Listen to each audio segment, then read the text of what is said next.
It's me, Drew. It's Comics with Drew, and I'm Drew, and I'm live. So this is just a random shoot the breeze stream. So I'm just going to talk out into the ether and just talk about things that I've been thinking about lately. So, oh, I just got an alert saying that I'm live. So, man, I just saw a comment. Something that's kind of surprised me, to be perfectly honest with you, about the channel lately, are what happens to be popular and what's not popular. I was just watching Bancroft's stream. You may have seen me in there chatting, and something that kind of surprised me was the idea that people were talking about they're trying to build their channels and they don't know what is successful, what's going to be successful, and they work really hard on different videos. And I know what that's like. Excuse me, but anyway, I know what that's like, and because you get this idea for videos. So like I did this Spider-Man video, right? Spider-Man, the new Spider-Man, the new Spider-Man #1 sucks ass, and and for whatever reason, this particular this particular video just blew up. It's approaching 900. It's approaching 1,000 videos, or excuse me, 1,000 views at this point. And it's like what I'm doing in that video is basically just doing a takedown of that comic book. And it's not my nature to to just piss all over people's work because I know that a lot of effort goes into it. Even professionals that are getting paid to do a job, they do have feelings, and it's not personal. It's just that what I'm trying to go for here is I'm trying to offer constructive criticism where it's warranted. And like in that book, this one, uh, John Romita Jr., he doesn't do his best work, and I know he can do better work, and that's what upsets me. And whenever and then when I was talking about Superman Son of Kal-El, Tom Taylor is a fantastic writer. He's a hilarious writer, and he does some of the best pacing that I've seen in comics writing today. And the problem is that the stuff that he writes, what he's deciding to actually do and say is wrong for the characters, and he can't seem to get out of his own way when it comes to things that he feels strongly about. And it's okay to feel strongly about stuff, but you have to at some point you've got to come to a realization that you're writing a comic book that's supposed to be for customers of the company, and you want as many customers as possible, because the more customers you have, the more successful the company is going to be, and the more successful you're going to be in turn. And that's something that I feel like is people are losing sight of. And I had something I wanted to say about that with the Kal-El book, but yeah, no, what was it? I lost that thought, but I'm gonna come back to that. So in line with that, I've been oh, I know what I was gonna say. I've been subscribed to Scott Snyder's writing class, and he does these little recordings where he talks about how to do things. And one of the things he was talking about was how to behave on social media, like this, right? I'm on social media here, and he says it's okay to have political views, but he said don't say something that you would not stand by in an interview. And I think that that's right. And even though I am pretty confident that Scott Snyder and I are 100% diametrically opposed politically speaking, you can learn things from people. And that's actually the beauty of actually just trying to focus on people as just people and not what they do necessarily as far as their art is concerned or their writing is concerned. You can learn a lot just by trying to understand where people are coming from, and just get good advice can come from anywhere. And that's something that I don't think that a lot of people recognize. A lot of people want to get upset, and they want to get riled up, and they want to get their feelings hurt about stuff, and they're just not understanding the point. And to that end, I've been working on a review for Oddity, right? So this is a book that I backed, And Oddity is by Sweens and David Sean, and or Indie Dave Comics on Twitter. And the book has a lot of problems with it, and I'll talk about it in the review. It's got a lot of problems with it, but it's not a situation where I want to say it's a bad book. It's a book that I think is rough, and a lot of crowdfunded books are rough, and a lot of professional books are rough. And so, what I'm trying to do with my channel and in Comics with Drew is I'm trying to offer criticism that can be spicy, but it's not unfair criticism. And I see people, I see people that will review things and they'll just say, "Oh, this sucks," and I hate it, and blah blah blah, and I hate it because this character is this now, or they turn this character that. And I think what you really want to do is try to, have a valid reason for criticizing it. There was a there's a famous art critic and writing critic who said, "Don't criticize when you're reviewing something. Don't criticize the creator for something that they're not trying to do." So, if I'm going to watch, like, I don't know, like a My Little Pony movie, right? Well, My Little Pony is not going to give me a ton of pathos and political intrigue, right?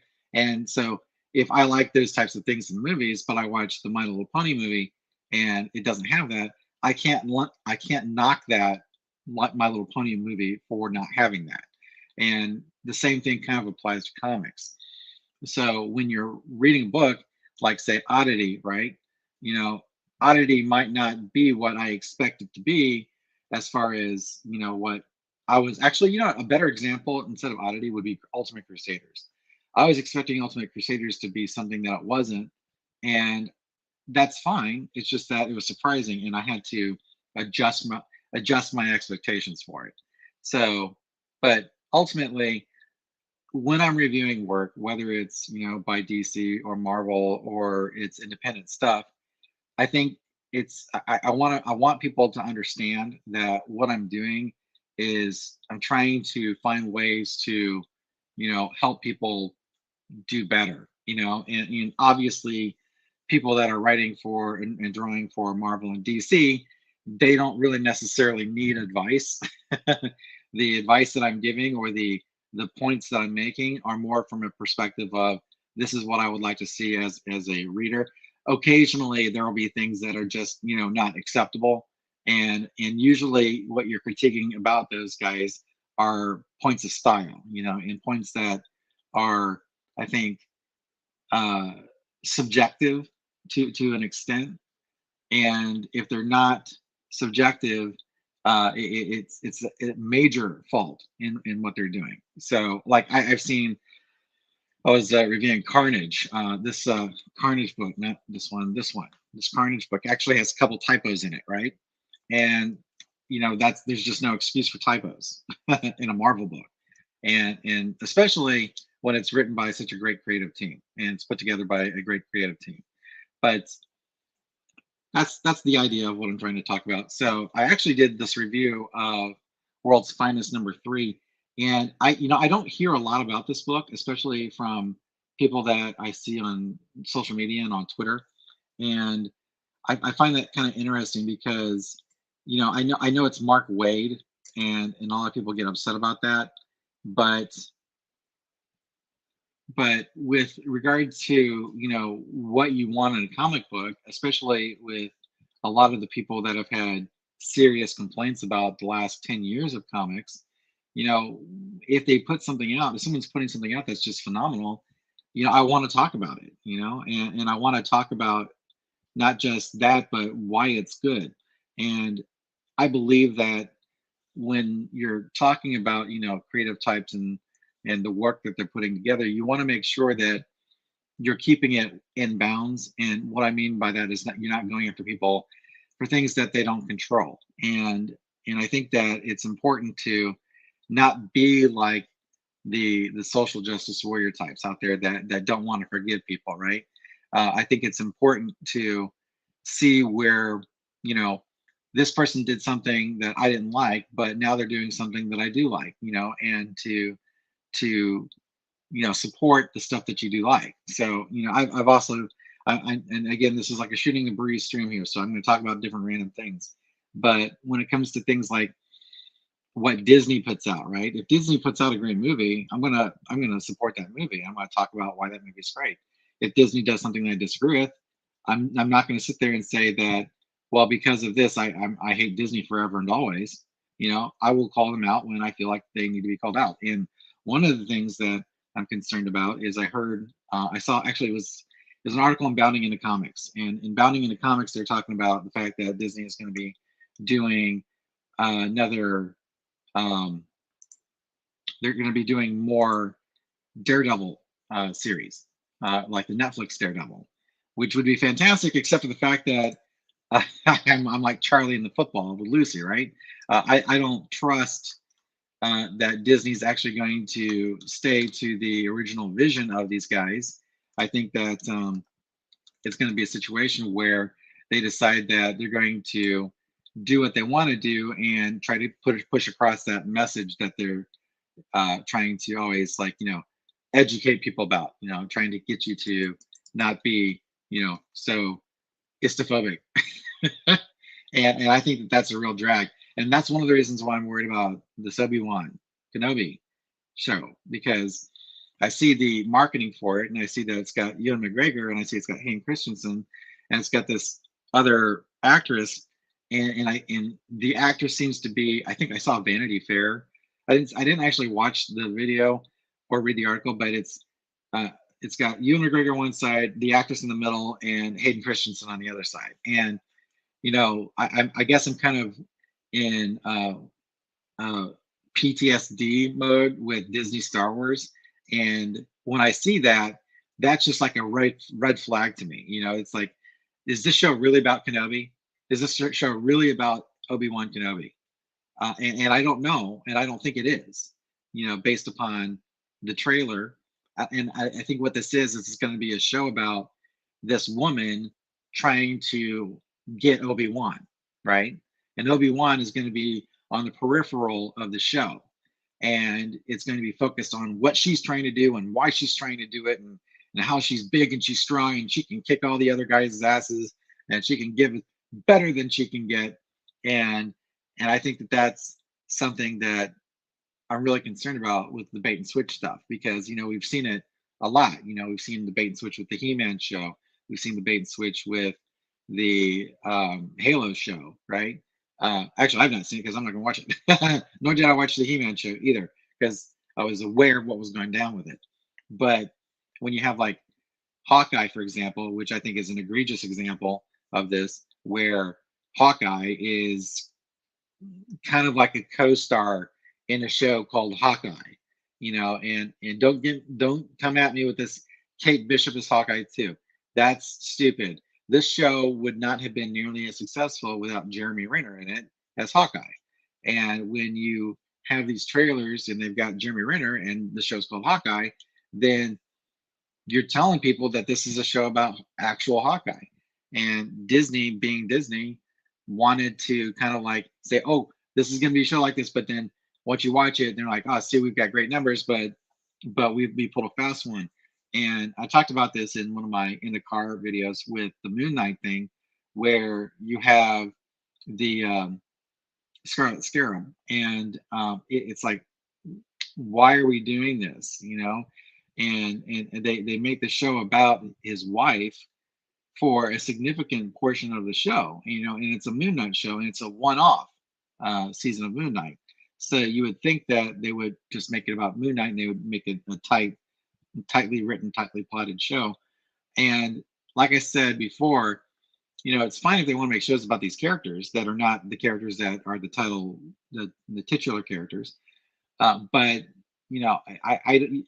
I feel like I don't need to be lied to. I feel like especially comic fans and people who enjoy comic book properties and superheroes, I think that they're smart enough to be respected as far as what their likes and dislikes are, right? And I don't think that you need to hide the ball for them or with them. I think that a lot of these companies don't really understand that.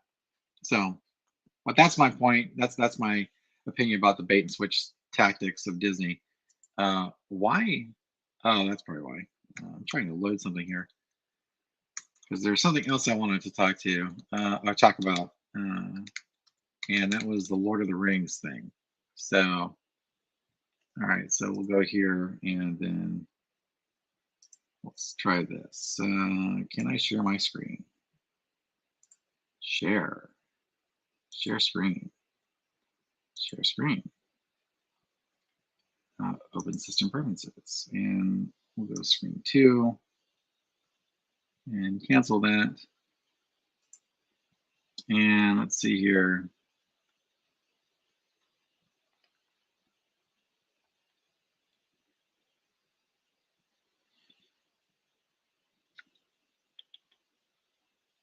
Okay.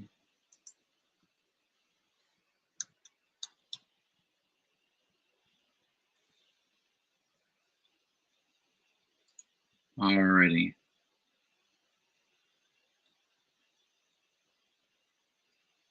All right, this is gonna be fun. Let's see here. What is this?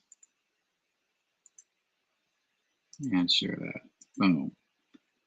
And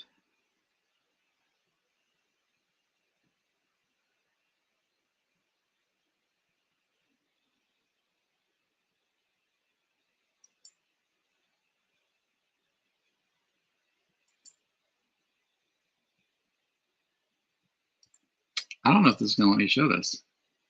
It's unfortunate. Okay.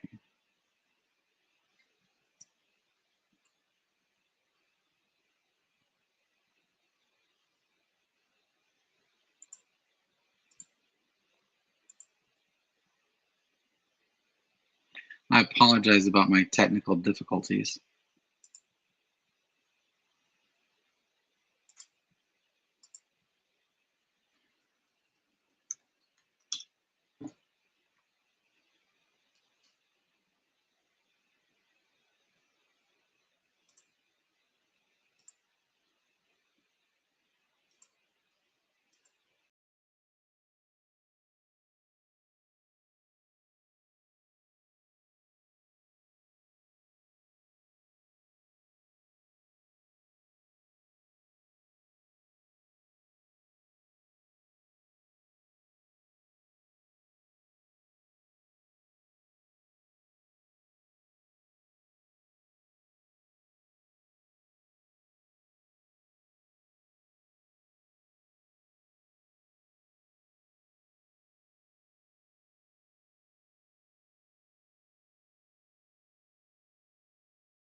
Wow, that was terrible. Hey, Emmanuel. Thanks for commenting. Hi. Boom. Yes, same. Exactly. All right, let me try this one more time. Share and share screen, share screen, share screen. There we go. Now I'm sharing. Okay, so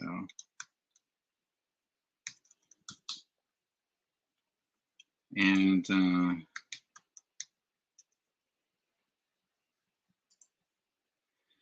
all right. So going along with my theme of this whole attitude of studios hiding the ball. Here we go. We got Viggo Mortensen, Aragorn himself. And he says he questions what the source material Amazon is using for the Ring of Power series. Well, if I step into my bathroom, I can pull out the source material, and it's on a roll, and that's what they're using for the Rings of Power series. And it's one of these things where it's like, oh, well, there's a new Lord of the Rings series, and I'm like, no, it's not. And it's funny because I'm a big Lord of the Rings fan. In fact, the Lord of the Rings is my favorite movie. I consider all three of I consider the entire trilogy one long movie. So I consider that my favorite movie. And my favorite part of that is the Fellowship of the Ring. And so when I see that they're doing this new Lord of the Rings show, I'm like, okay, well, I've already been down this road with Star Wars, where there's going to be big new adaptation of Star Wars or new movies for Star Wars, but then you get kicked in the groin and spat in the face, and they're like, "We don't want you fans that have been there forever." And so I'm like, "Well, that kind of sucks. That's kind of brutal." But now that I've learned my lesson, when I'm watching stuff like these trailers, and I see that you've got Battle Warrior Princess Galadriel, and then you've got these uh, dwarves that don't look like the dwarves that they're supposed to look like in the books. And it's clear that it's not really a creative choice. It's more of a, hey, let's Bridgerton the Lord of the Rings, and you know if they want to do that, that's fine, but don't sit there and tell me it's Lord of the Rings. Don't lie to me about it. And I think that's really what it is ultimately when it comes to any of the stuff, is that you want to just have people be honest with you about what they're and be honest with you and upfront about what they're doing. So uh, one of the things I love about this article is they're asking, and Hollywood Reporter was asking Vigo, and Vigo is famously one of these kind of weird spotlight shunning people, oddly enough. But anyway, so when first asked about the show and if he planned on watching it, he says, "What is that? The TV thing? Is it with Apple or something?" I mean, this is how far out Vigo Mortensen is about stuff. It's like he doesn't pay attention to this stuff at all.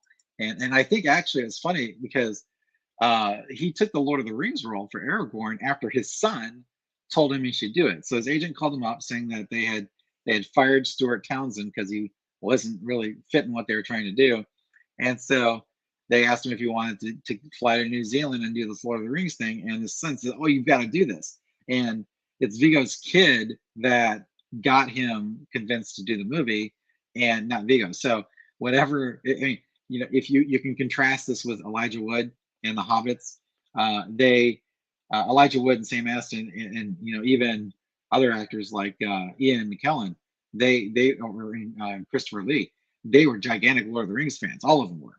Vigo is like, yeah, I don't know, whatever. So it's funny when they asked him this, and he's like, I don't know what source is. So, but he says, but do you know what source material they're using? What are they allowed to use? And like I said, I could just pull out a roll of toilet paper and say, "Hey, this is it, Vigo. This is what they're using. They got the rights to it." So let's see. The interviewer says he wouldn't indicate he didn't know what source material they were adapting, but did inform Mortensen that the show is taking place thousands of years before the Lord of the Rings, and that Isildur is one of the main characters. And Vigo, bless his heart, he says, "Oh, that's cool. Yeah, that'll be fun to see." I think Vigo kind of represents normies, right? I think Vigo represents he's the kind of person that just watches things that look cool or sound cool. He's not really into it, and as far as what the lore is. And so I just found that article funny, and so I thought I would share that here. Bounding into Comics is one of my favorite websites, by the way. They always have really great uh, curation of articles, and so I always like to go here. But in fact, actually, this is a really great place if you want to do videos, a random video to complain about something. Bounding into Comics is a great source for articles and news. So like I was talking about with Disney earlier, you get the Disney and the Marvel studios to create new Daredevil series. One report claims it will continue the Netflix series. I don't believe that that's true. I don't believe that it's going to continue the Netflix series in the spirit of the Netflix series. I think what it's going to be is it's going to be something where you've got Daredevil, and then you make, what's her face, what's her name, the red haired girl. You make her the focus of the show. That's what Disney would do. Or even Elektra, but then they would like overpower Elektra and give her weird powers. So, I don't believe that this Netflix series, and they might get Charlie Cox, and they might get Vincent D'Onofrio to do it, and that would be great. But unless they're going to actually have the creative team do what they want to do, and by the way, this is a really dark show. Daredevil is a hyper violent, hyper adult comic book show, really, is what it is. and it doesn't really fit the brand of Disney, as you would imagine it to be, So, and it also it's apolitical, and that's one of the things that I really like about Daredevil. One of the other things, people will say that everything's political, and it's always been political, and they'll pull out something where, like, the famous example is Cap beating up Adolf Hitler, and I'll say, "See, comics are always political," and I'm like, no, that's a totally different kind of situation. And what we mean by politics is, if Captain America in that comic book, we're not punching Hitler, but rather Captain America was making all the Supreme Court justices at the time, uh, uh, calling them agents of Hydra, right? Because they disagreed with FDR's New Deal stuff. That would be the kind of politics that we talk about. And people don't seem to understand that.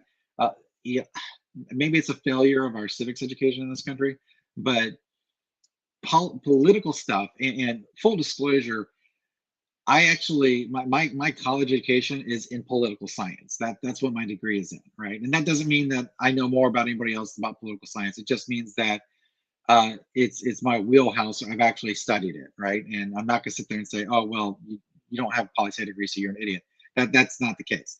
It's just to simply say, hey, this is something I actually know a little bit about. So unlike a lot of other things, unlike comics. So, but anyway, with comics being political versus not being political, you can have political themes. Another example is not even the comics, but like in comic book movies, like The Dark Knight. The Dark Knight is a political movie.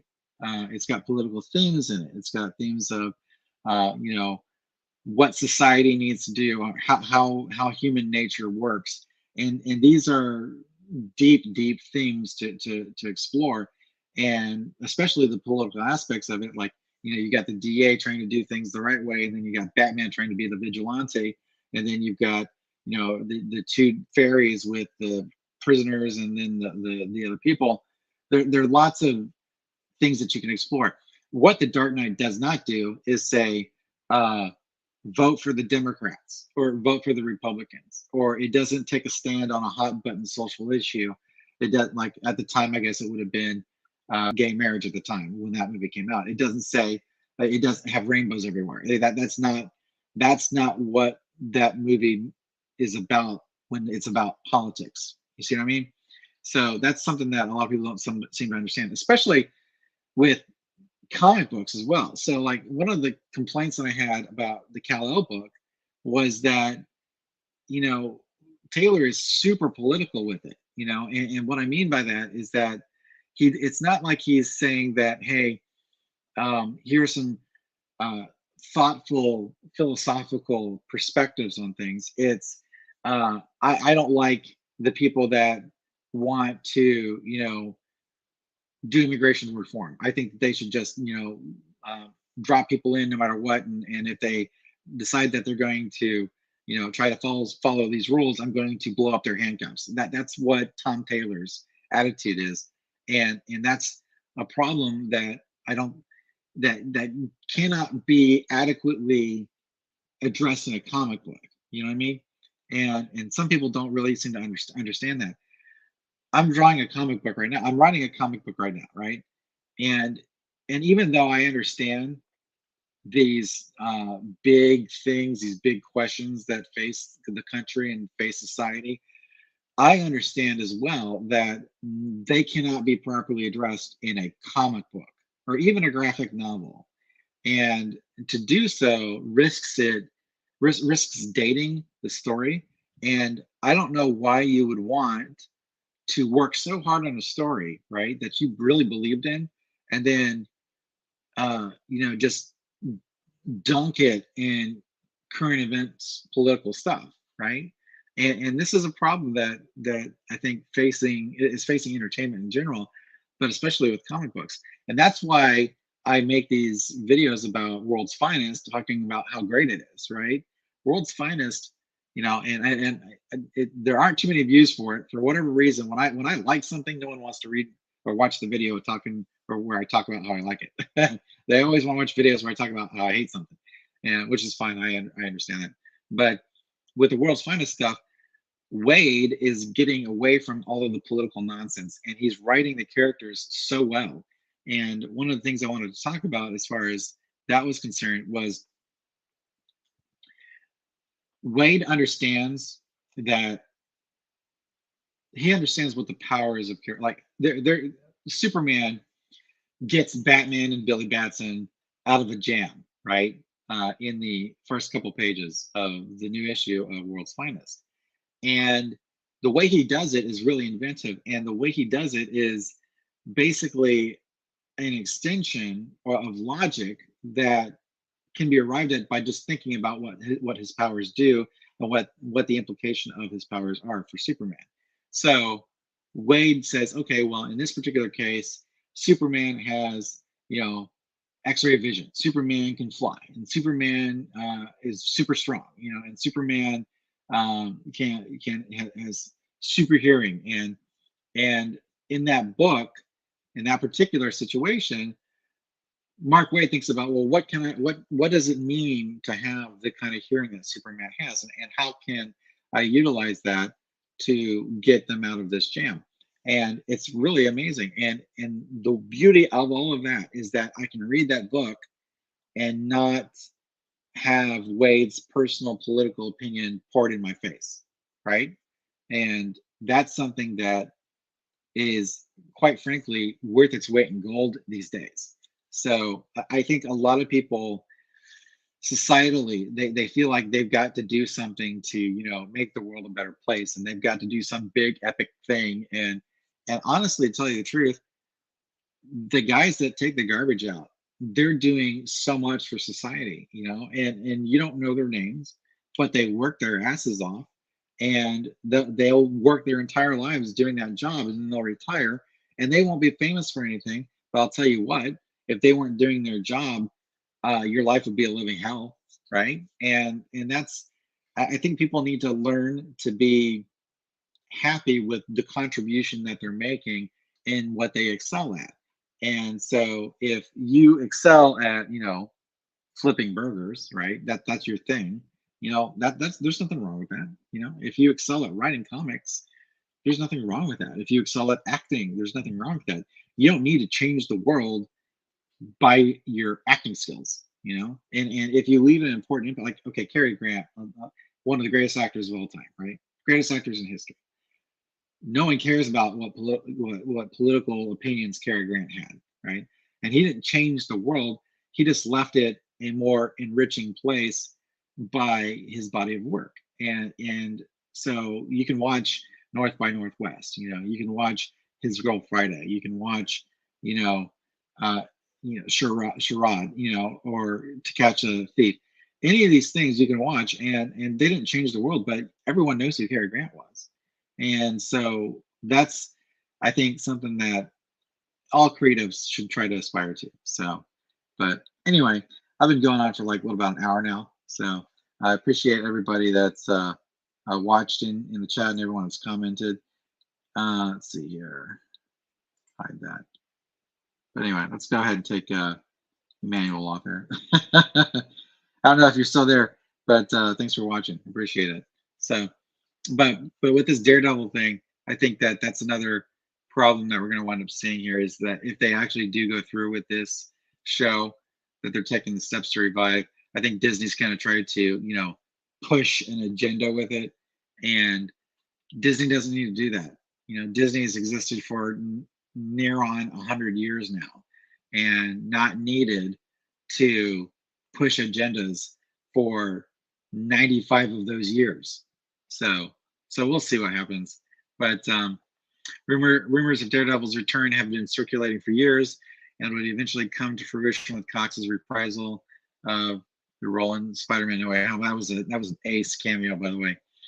After his return to Spider-Man, new rumors began circulating that Marvel Studios had plans to revive the Netflix series, and gained significant steam when D'Onofrio reprised his role as the Kingpin, also an ace appearance.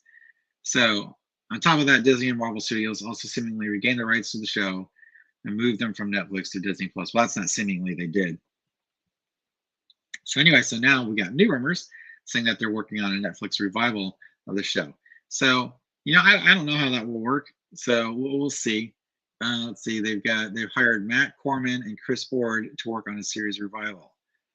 Okay, so they're best known for writing Covert Affairs. Oh wow, and Deck the Halls. Okay, see, there's your answer. Okay, if they're gonna get these guys to do this show and not like the original writing team, then yeah, that's kind of dead on arrival with me. So, man, because Daredevil is a really good show and it's really well written. I mean, it is exceedingly well written, and I don't know if this this is a bad idea, man. This is a really bad idea. If they're going to make the show again and they're not going to bring the original team on it, I don't know what to expect. Let's see who's writing this. Let's see here, Daredevil.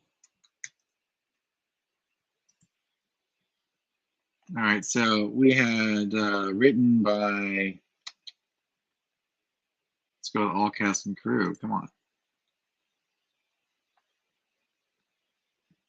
Yeah, Drew Goddard. Yeah, created he created it, and then we had Luke Kato, and yeah, we had a totally different team. So yeah, no, what they're doing here is going to be garbage. I think. I'm pretty sure. so I did a video where it talked about why do companies try to destroy intellectual properties? Why do they gain the rights to something so they can piss all over it? And I don't know why they do. So that's funny. Let's see here. Let's go back to Bounding in the Comics. Okay, and let's see here. Oh, you know what? Let's do some Johnny Depp. So, yeah, just kidding. I don't care. Obi-Wan Kenobi actor Rupert Friend admits he deliberately did not see the animated interpretation of the Grand Inquisitor to prepare for the live-action role. I don't really have a problem with that because, quite frankly, you don't need to do a carbon copy of the character. Full disclosure, I never watched any of the Clone Wars cartoons, and I'm not saying they're bad. I just never watched them because they didn't really hold they didn't hold my interest. But we'll see. What I'm more concerned about with this, God, that guy looks for all the world like Orlando Bloom. Does he not look like Orlando Bloom? He really does. So, but he's the Inquisitor. Yeah, weird. If I saw Katy Perry with him, I'd swear to God he was Orlando Bloom. That's how much he looks like him. So anyway, let's see here. Did you guys okay? Yeah, so he talks about that. I'm more concerned with this. Yikes.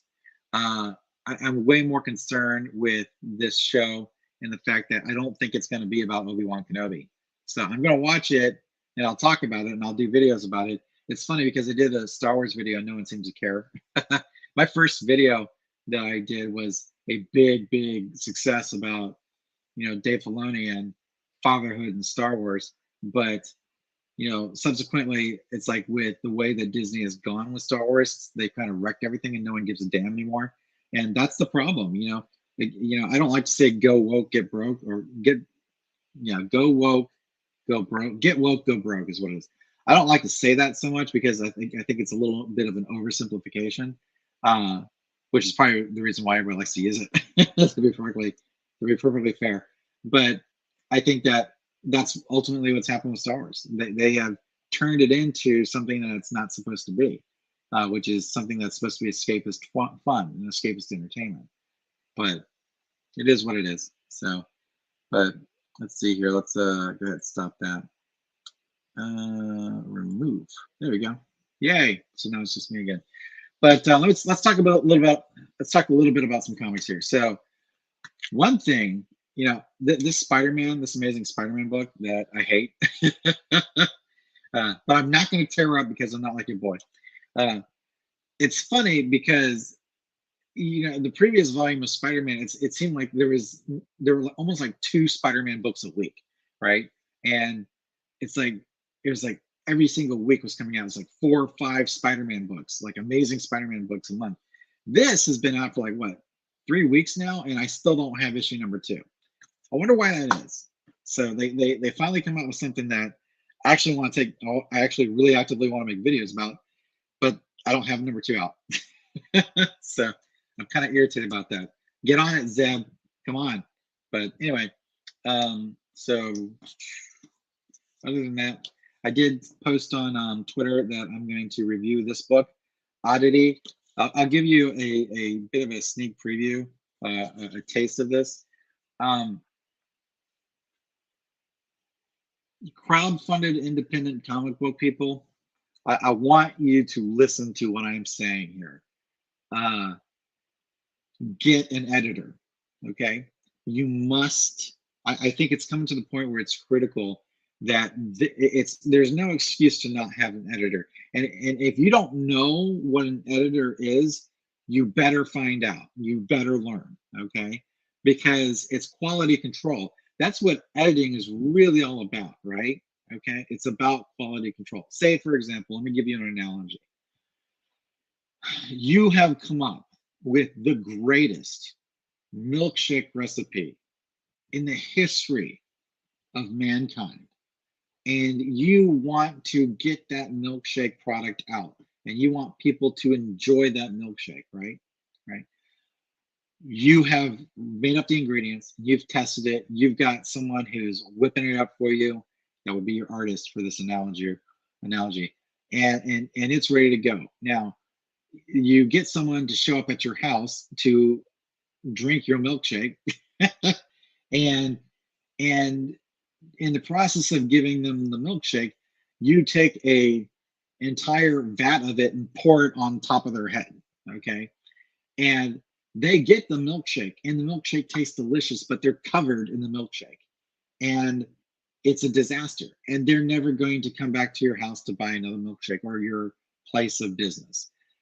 And that's why you need something like an editor, because an editor will say, look, we're going to provide your milkshake in this nice handy dandy, container with a straw, and now we've packaged your milkshake in a way that people can consume it and enjoy it and in a reasonable manner, and then we can sell it in a reasonable manner. And that's the way I want people to kind of look at their story. So if you've got a great premise like Oddity, madness in the marsh, if you've got a great premise like this, or you've got a great premise like the Ultimate Crusaders, or a great premise like Elysian Fields, or the Lucent, right? And the Lucent does have an editor. But if you've got a great idea, you need someone that can check you before you wreck you. Okay, and that's what really comes. Of all the books that I've read and all the crowdfunded books that I backed, I think this book the most has needed an editor. And if they had one, the story would be, I think, coherent, much more coherent.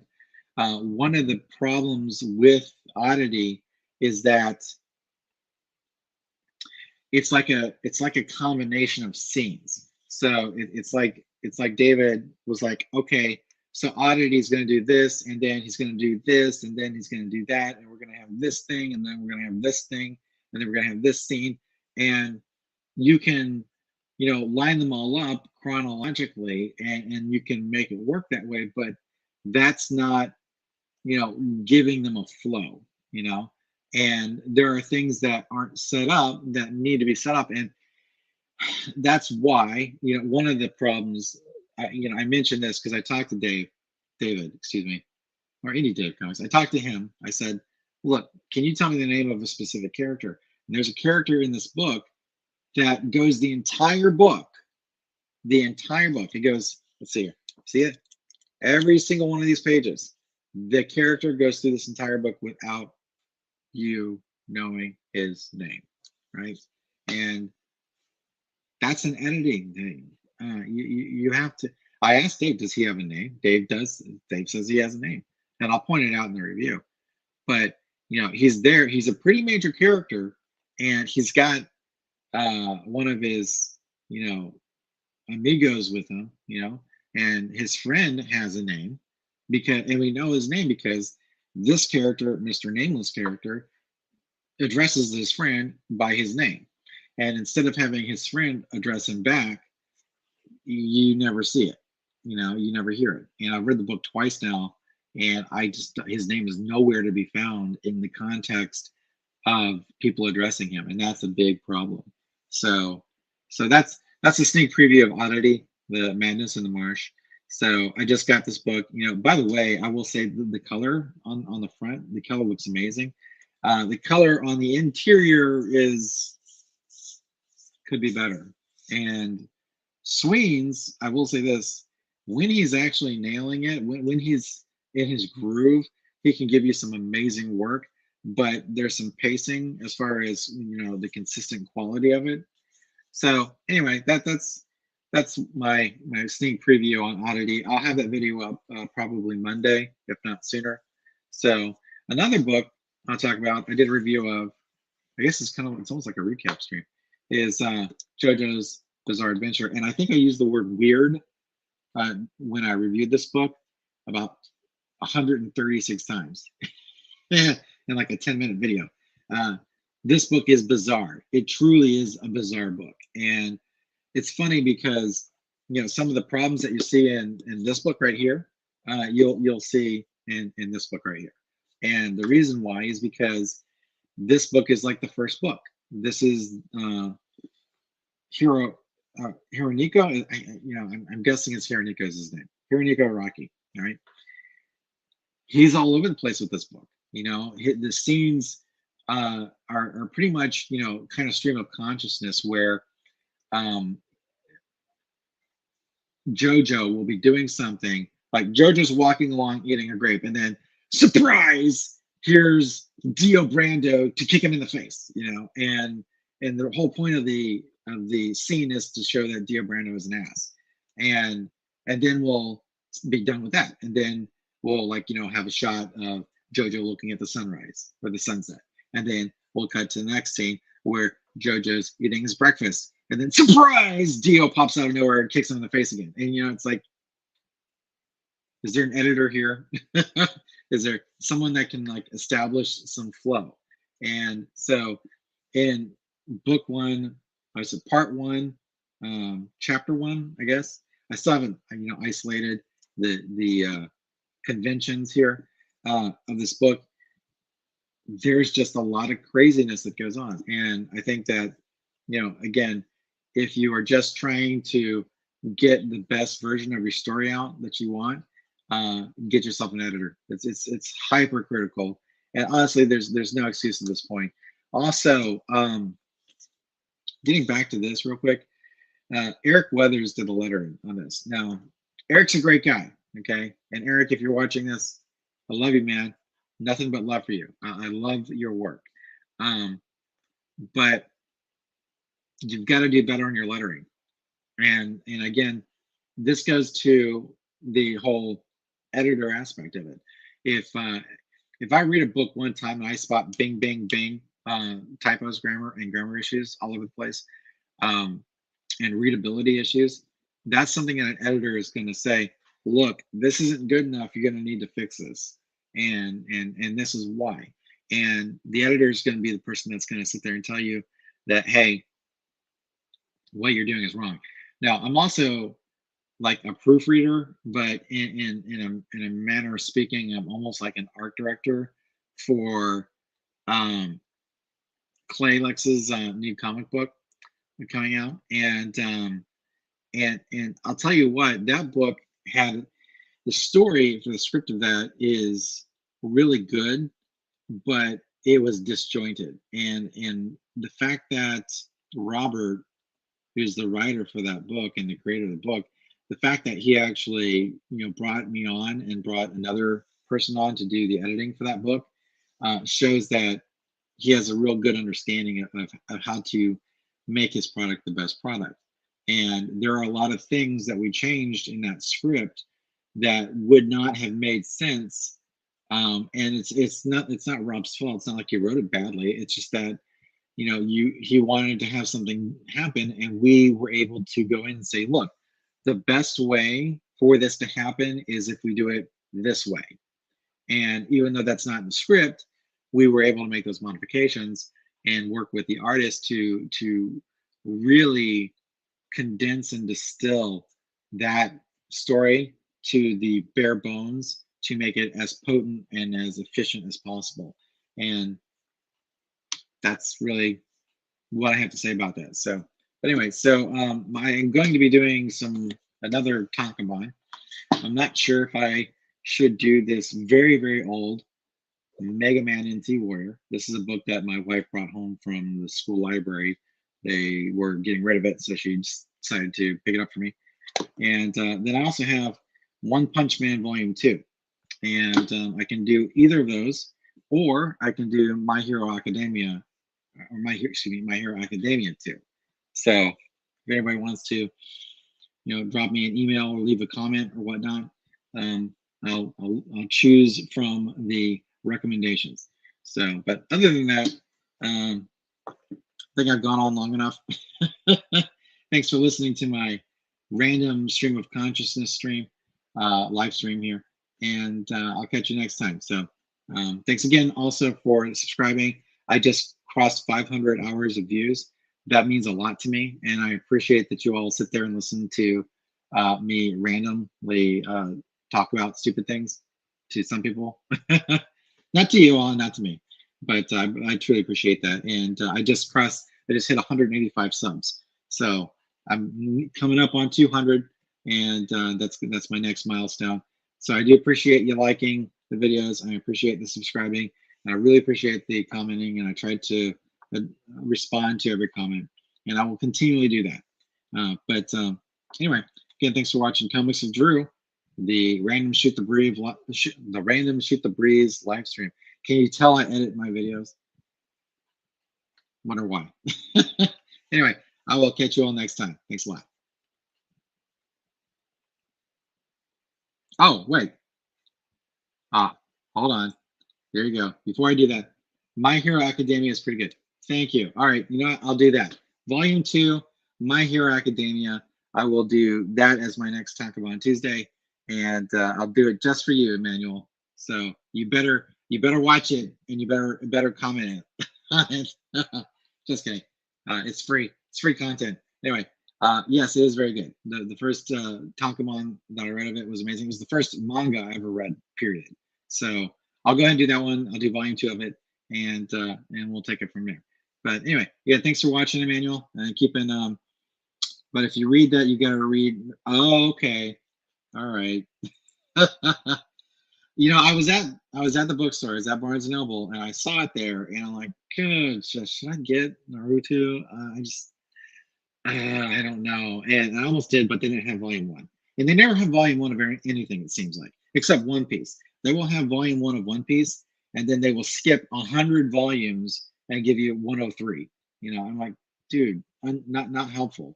But all right, I'll tell you what. I will review My Hero Academia, volume 2, and then I will do Naruto. Naruto is Naruto. Okay. See, Naruto came after I was a kid. It came too late for me, so I didn't watch the cartoons, or the anime. Excuse me.